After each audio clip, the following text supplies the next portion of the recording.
Players he's got, listen, they're top players. They're top players. Yeah. But you've got to manage them as well. Top people say, Pep, you've got to manage these players. There's a bit of ego, and that's where his management skills has come into it. You're the only one. Welcome to the Big D Speaks. Today we are going to be looking at Roy Keane and Gary Neville and the gang from The Overlap, talking about Gareth Southgate. And they're also going to be talking about feelings and about pressure and about build-ups to big games on international tournaments and international games and whatnot. And in the build-up to this big Euros final tomorrow.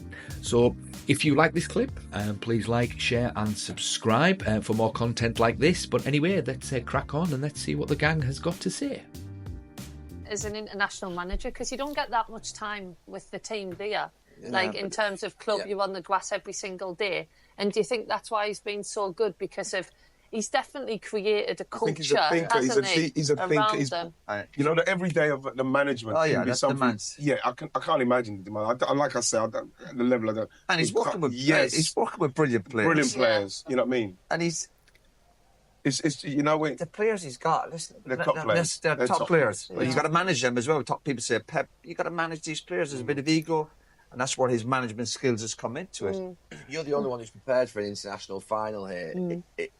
Did you do anything different, and did the coaching staff do anything different in the build-up to that game compared to the build-up to the other games in the tournament? No, not at all. You know what? I remember the night before we stayed at Tottenham's training ground, and all night the curtains just kept opening and closing, opening and closing. I don't know, but I knew somebody there. Well, Gary outside. No, but I remember getting up the next morning and I wasn't starting the game, and I thought, I'm not going to mention it because I didn't want to mess with anybody's preparation. But it did happen to a lot of the girls. Well, Jill what was it? So I helped you win the game, you think? No, I'm not saying that. I was just trying to paint a picture. Electric curtains? Yeah, electric, and they just kept opening and closing. But Jill, people didn't have when you won the semis, and then obviously that evening, and then the next day you wake up. What's it like? You don't drink tea, do you? What's it like the next day? Like everybody, when we're playing the final on the weekend, what's the vibes like? What's the energy like? I think just so happy. And I remember in that tournament, everybody was just doing their job. We're winning. We're getting these big wins. And when I go back to something's happening. And I thought, we're going to have a conversation at some point, like a big speech about this is a final. But Serena was so good at it's just another game. We didn't speak about after if we won or anything like that. And honestly, we just enjoyed the whole thing. I remember getting the coach into Wembley and there's just kids and we were going, I remember going to the girls, look, two of them's got your name on the back of the shirt. And we just enjoyed the whole day. It's amazing that you enjoyed it. Yeah, we really did. Really did. When there's so much at stake, you enjoyed all of it. Yeah, because I think that particular final, you know what, I remember saying, look, we've given the nation a final. Look at all these people going to the game. Let's just go out there. And I just knew we were going to win. And what about you, Joe? Because you knew this was it. You was retiring after this. Is that what made you relax more and enjoy it and take it in a bit more? I think I felt like I still kicked every single ball, even though I didn't come on till I played about 10 minutes and then I played extra time. Lost my head a little bit because I swore at a player. Yeah, right. That's where you said, fuck you, you fucking prick. Yeah, I did say that. It's not like you to swear. I know. But it was just, it meant everything. But yeah, in terms of enjoying that, I hope the lads can be like, look, there's no pressure on them. Obviously, the nation, we all want them to win and everything, but they've done so well to get to a final, playing against Spain. No pressure on them. Right? So I just hope they can enjoy it. But yeah, did you not get to enjoy any finals or... No, never enjoyed it. The only time I enjoyed football matches if I knew with 10 minutes to go, you're 3-0 up, and you could play. Yeah. And Not before the game. I didn't enjoy any game of football that I played in until I knew that it was done. Yeah. Oh.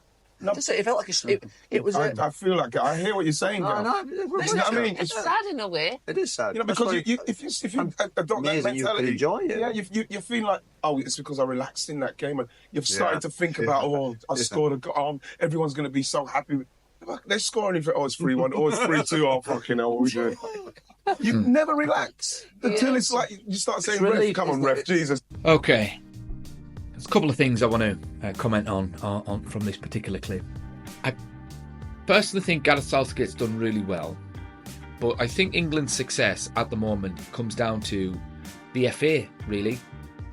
because the FA finally, after I think it might have been 2010 or something like that, they finally started to develop English football on the international stage from the ground up.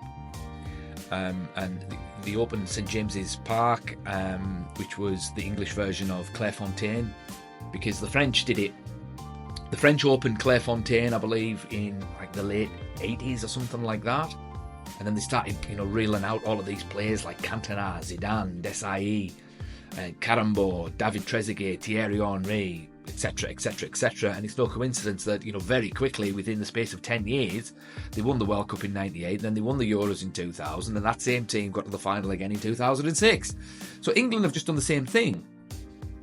And England, since St James's Park opened, they've won all of the youth tournaments. They've won the World Cup under 18s, under 19s, the under 20 World Cup. They've won the under 19s Euros, the under 18s Euros.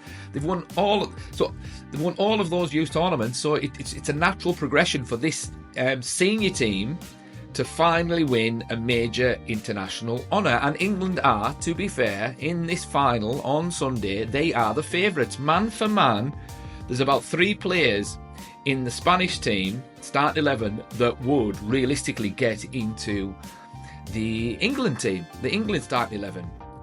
Comment in the comments section who you think those 3 should be.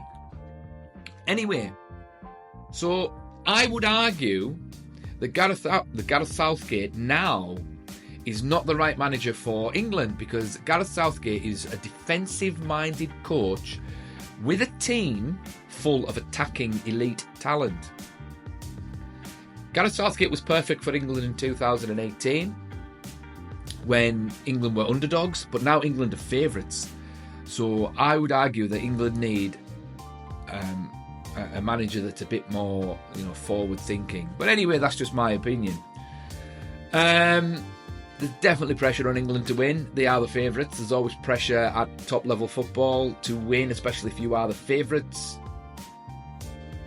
In terms of enjoying games, I can understand why they would be anxious and until the final whistle went, or unless they were 3-0 up. But yeah, nice little clip. I think they're going to win. Let's see how it goes.